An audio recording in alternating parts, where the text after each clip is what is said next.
Okay, अभी roots का structure अगर देखने जाओ तो एक रूट्स कैसा दिखेगा मेरे को बताओ, how will a roots look like? Diagram wise ही देख लो, ये हो गया मिट्टी, मिट्टी दी खुशबू आनी, and then you have your primary root. ये अगर टैप रूट सिस्टम को लेके चलो मैं लिख ही देती हूँ, नहीं तो बोलेंगे कि ये मिस पगला गई है। ओके, टैप रूट सिस्टम में क्या होता है, प्राइमरी रूट से, ठीक है, प्राइमरी रूट से ये जो मेन तुम लोग को दिख रहा है this is your primary root, और यहाँ से जो साइड लाइन्स निकले हुए हैं सब सेकेंडरी, टर्शियरी और भी कितने महामारी सब सारे रूट्स यहाँ पे निकले हुए हैं। ओके, लेकिन ये सारे रूट्स अगर थोड़ा ध्यान से मैग्नीफाई करके देखो, अभी सोच रहे हो कि इतना सारा ड्राइंग किया फिर उसको मिटा दी, ठीक है, मैग्नीफाई करके दिखा रहे हैं। ओके, अगर ये मेजर तुम्हारा प्राइमरी रूट हो गया, लिख देते हैं इधर प्राइमरी, यहाँ से निकला है तुम्हारा tertiary, sorry I mean to say secondary, उसके बाद निकला है tertiary, quaternary and so on.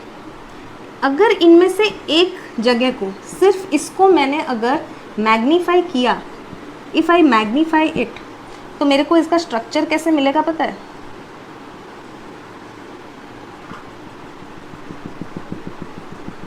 It will look something like this. एकदम वाइटिश, ठीक है, एकदम fine thread like structure, whitish, मतलब समझ भी नहीं आएगा कि भाई ये चीज़ था वहाँ पे, सीरियसली ये चीज़ था वहाँ पे, you won't even have an idea about it. अभी हम लोग क्या करते हैं, थोड़ा और माइक्रोस्कोप का काम इधर आज मैम करेगी, ठीक है, इसको हम लोग थोड़ा मैग्नीफाई करके देखेंगे, ठीक है, और इसको मैग्नीफाई करके इसको पढ़ने के लिए हम लोग को थोड़ा सा ये वाला एरिया भी साफ करना पड़ेगा। अभी कब से बोल रहे हैं केतन सर को एक बड़ा बोर्ड दिला दीजिए, छोटा बोर्ड क्या कैसे होगा? अरे सर समझा कीजिए ना, एक बड़ा बोर्ड लगवा दीजिए इधर मेरे लिए, यहाँ से भी वहाँ से भी, हम यहाँ से भागते हुए जाएंगे उधर, वहाँ पे भी डायग्राम किए, इधर भी डायग्राम किए, हर कोई एंजॉय कर रहा है इधर, समझते ही नहीं आप। ठीक, छोड़ो, अब उधर भैंस के आगे बीन बजाने से कोई फ़ायदा तो है नहीं, ठीक है। यहाँ पे देखते हैं ये चीज़ को, इसको अगर मैग्नीफाई किया, हाउ विल इट लुक? इसको अगर मैग्नीफाई किया तो भाई कुछ ऐसा दिखेगा। Okay, it is exactly going to look like this. अब बोलेंगे कि ये क्या है, क्या ये चीज़?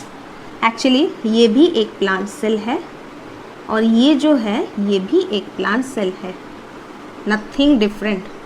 सो all these 3 cells, these are plant sales.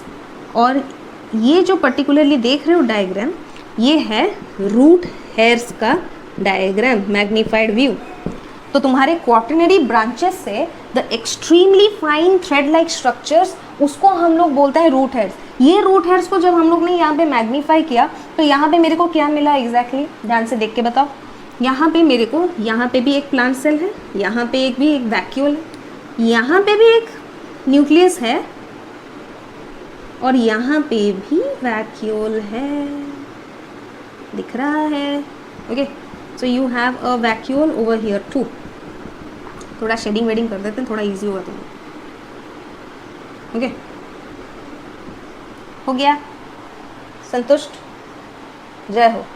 अभी नेक्स्ट देखते हैं, यहाँ पे if this is your root hair cell, root hair cell का ये ना लेबलिंग, भाई टीचर तुम लोग का हालत ख़राब करेगी, इधर लेबलिंग का पूछेगी, ध्यान से देखो। ये रहा तुम लोग का सेल वॉल, ये अंदर का अगर दे दिया इधर, then this is your cell membrane.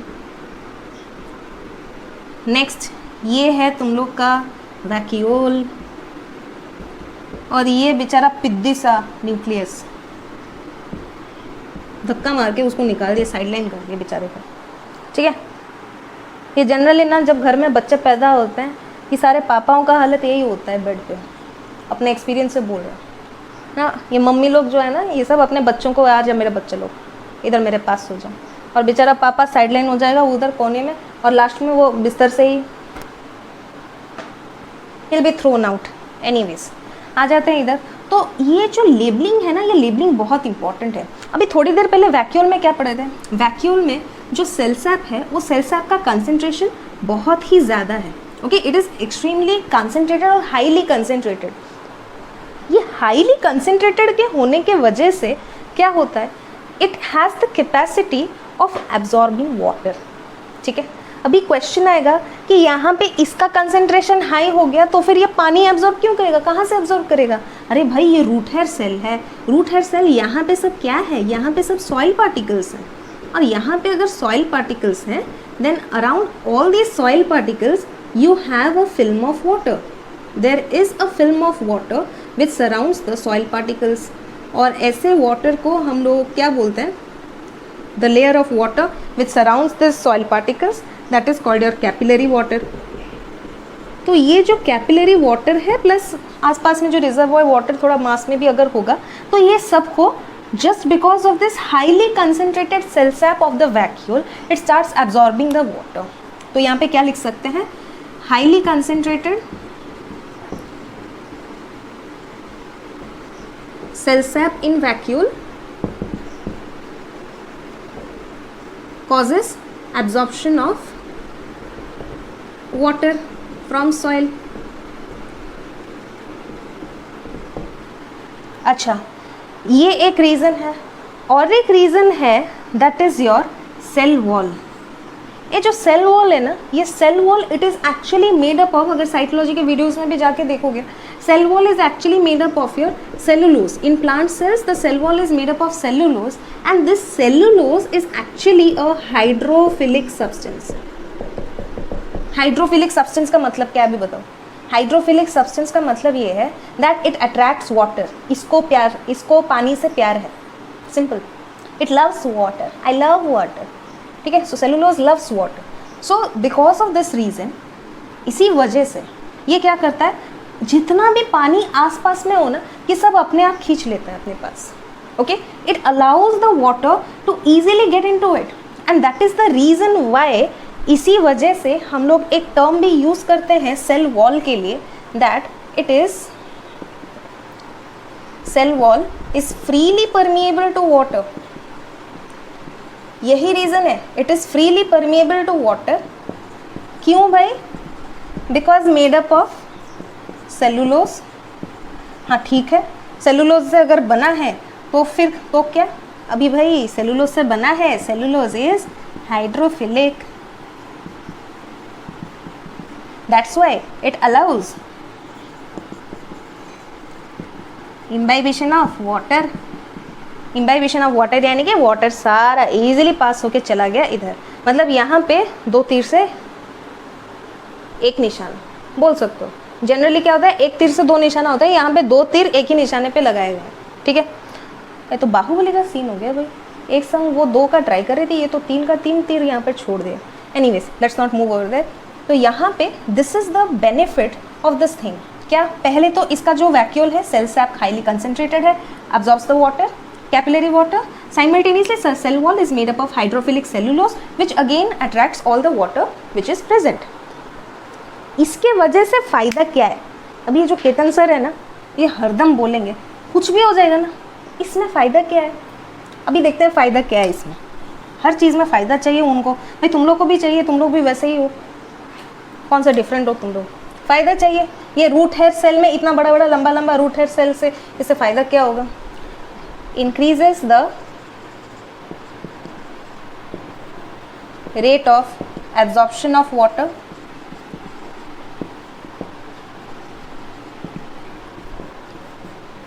increases the surface area,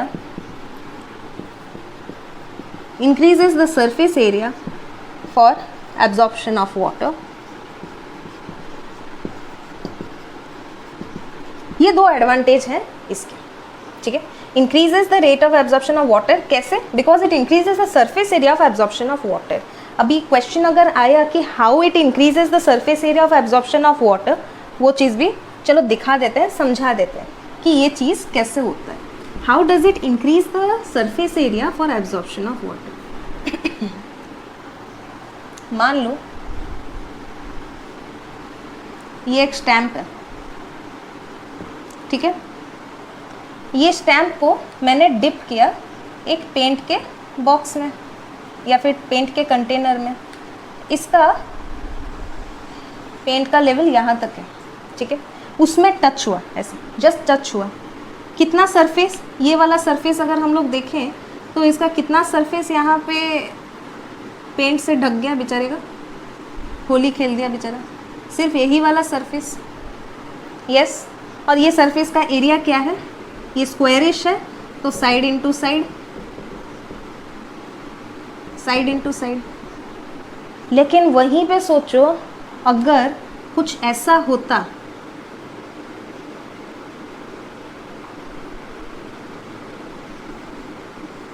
कंघी ले लो, इसको अगर मैंने डुबाया, अगर मैंने इसको डुबाया पूरा यहाँ तक, क्या होगा, दिस फेस गेट्स कलर्ड, ये face, again this face and this face, मतलब हर टीथ के लिए 3 फेस यहाँ पे कलर हो रहे हैं। तो 1 2 3 4 5, 1 2 3 1 2 3 1 2 3 1 2 3 1 2 3, सो 3 into 5 यानी कि 15 faces they are getting coloured if I dip it into paint. इसके वजह से अभी मेरे को बताओ यहाँ पे कितना था, सिर्फ ये साइड इनटू साइड, यहाँ पे क्या हुआ 15 फेसेस, और हर फेस का ले लो वो वही साइड इनटू साइड है, ईच फेस है साइड इनटू साइड। तो अब बोलो 15 इनटू साइड, बुद्धि अगर थोड़ा है, 15 इनटू साइड ये ज़्यादा है कि खाली साइड इनटू साइड ज़्यादा है? ऑब्वियसली 15 इनटू साइड ये ज़्यादा है। सो this is how the surface area is increase. तो यहाँ पे क्या हुआ, ये रूट खाली ऐसे होता ना तो भाई जितना लगा हुआ है उतना ही, but just because it has so many branches and each of these branches they are covered with root hairs, भरती है। This is the reason why the surface area of absorption of water has increase. And अब इस वजह से क्या होता है अभी, most important thing, surface area अगर इंक्रीज हुआ तो वो ज़्यादा पानी ले सकता है। सिंपल अगर एक और एग्जाम्पल भी लेना चाहो, घर में अगर मान लो एक घर में एक औरत है, एक बाल्टी है, उसको पानी लेके आना है कुएं से, कितना बाल्टी लेके आएगी, एक ही बाल्टी है तो एक ही बाल्टी लेके आएगी भर के। मान लो घर में 5 बाल्टियाँ हैं, 5 बाल्टी लेके आएगी भर के पानी। मान लो घर में 3 औरतें, 3 विमेन, अरे बाप रे कल्याण हो गया भाई, महाभारत। ठीक है, घर में 3 औरतें हैं, 3 औरतों के हर एक के बाथरूम में 5 बाल्टी है, तो अब बताओ कौन ज़्यादा पानी लेके आ सकते हैं? ऑब्वियसली 3 औरतें हैं, हर एक के बाथरूम में 5 बाल्टी है, वो लोग पानी भर के लेके आए, 15 बाल्टी हो गया एटलीस्ट, घर में 15 बाल्टी पानी है। ये इसके बाथरूम में, उसके बाथरूम में, जिसके में, घर में 15 बाल्टी पानी है। It is just like that. So more the number of root hairs, greater is the absorption of water. ठीक है, that is the advantage of your root hair cells or root hairs which surround the roots, the quaternary roots, tertiary roots, because of which the plants can easily absorb water. अभी question आएगा कि ma'am ये जो इतना highly concentrated cell सब था, वो cell सब पानी लिया क्यों? सेल वॉल का समझ में आया, वो हाइड्रोफिलिक था, ये अंदर कंसेंट्रेटेड है, इसको और पानी क्यों चाहिए? सिंपल है, यहाँ पे आता है मेरा रसना कॉन्सेप्ट।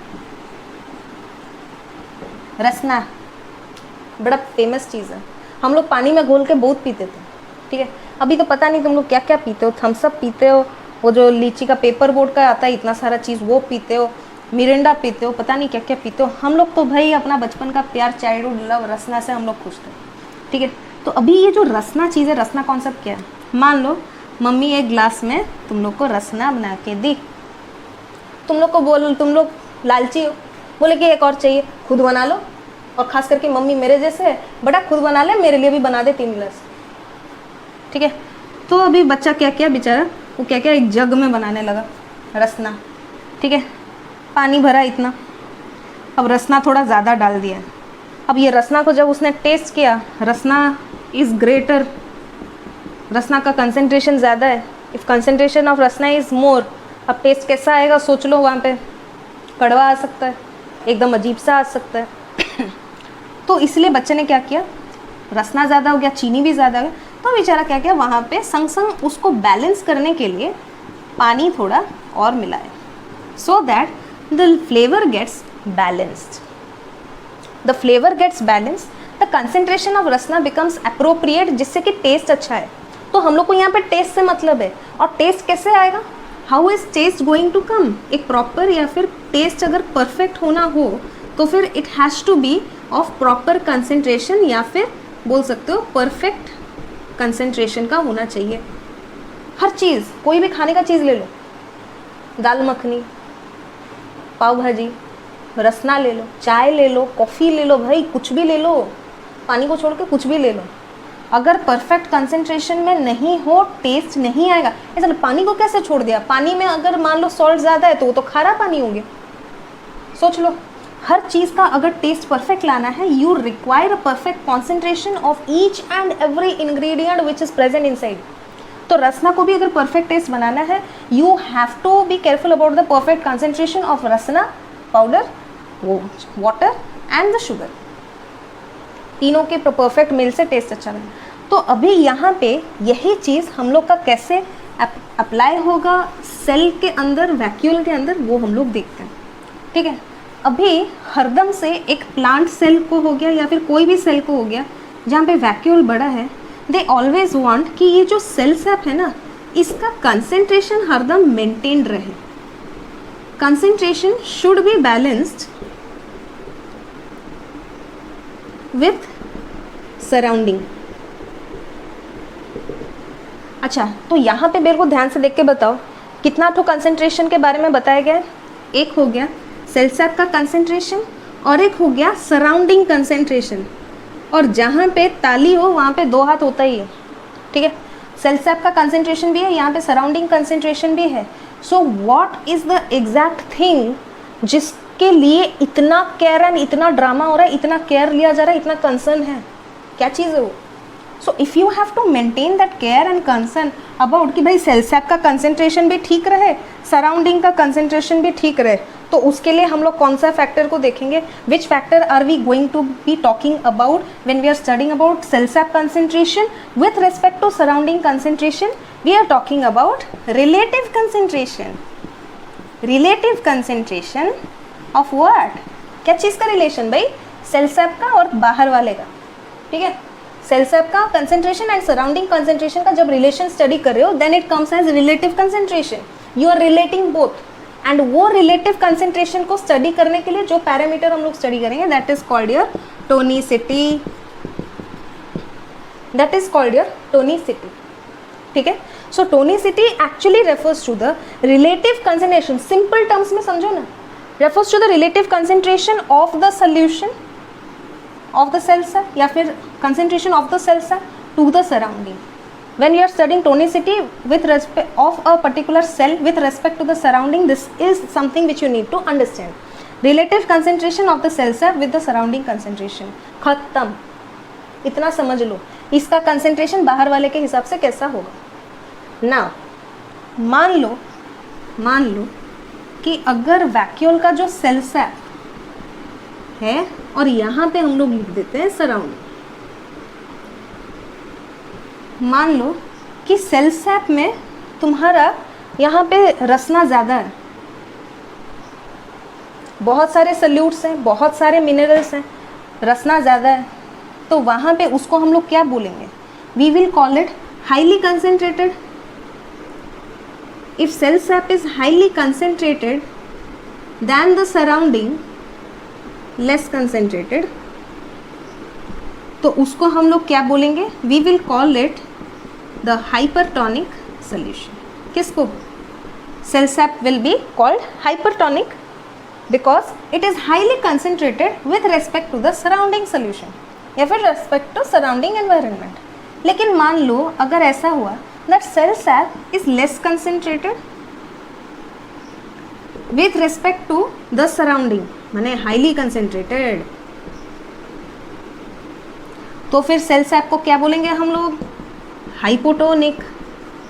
तो हाइपो यानी कि कम, हाइपर मीन्स ज़्यादा। तो हाइपर को वैसे ले लो कि भाई इतना हाइपर क्यों हो रहा है, इतना ज़्यादा गुस्सा क्या चीज़ का आ रहा है भाई, हाइपर होते जा रहा है, तो वो चीज़ का तुम लोग यहाँ पे हाइपरटोनिक लगा सकते हो। And hypo means less concentrated. Less concentrated cell sap with respect to surrounding hypotonic, highly concentrated cell sap with respect to surrounding hypertonic. और मान लो अगर इक्वल हो गया तो बच्चे बड़े चलाक हैं, बच्चे बोलेंगे मैम इक्वल हो गया तो क्या? उसके लिए भी है बच्चा टर्म, शांति। आइसोटोनिक। आइसोटोनिक यानी कि माँ का प्यार, हर बच्चे के लिए इक्वल। फिर भी एक फेवरेट निकलता ही है उसमें से बाद में। यहाँ पे भी इक्वल, यहाँ पे भी equal. Okay, hypertonic, hypotonic, isotonic. Hypertonic यानी कि हाईली कंसेंट्रेटेड सेल्स है, हाइपोटोनिक यानी लेस कंसेंट्रेटेड सेल्स है with respect to surrounding solution, isotonic यानी कि this one is equal to the surrounding solution. खत्म। अभी हम लोग जब एक नॉर्मल देखते हैं, नॉर्मल रूट हेयर सेल, तो नॉर्मल रूट हेयर सेल में क्या होता है, यू कैन एक्चुअली सी कि नॉर्मल रूट हेयर सेल में जो सेल सेप होता है ना, वो एक्चुअली हाईली कंसेंट्रेटेड होता है। ओके, क्यों? नॉर्मल कंडीशंस में cell sap is highly concentrated, यानी कि बोल सकते हो हाइपरटोनिक। क्यों? Because of presence of salts, ions, minerals, dissolved nutrients,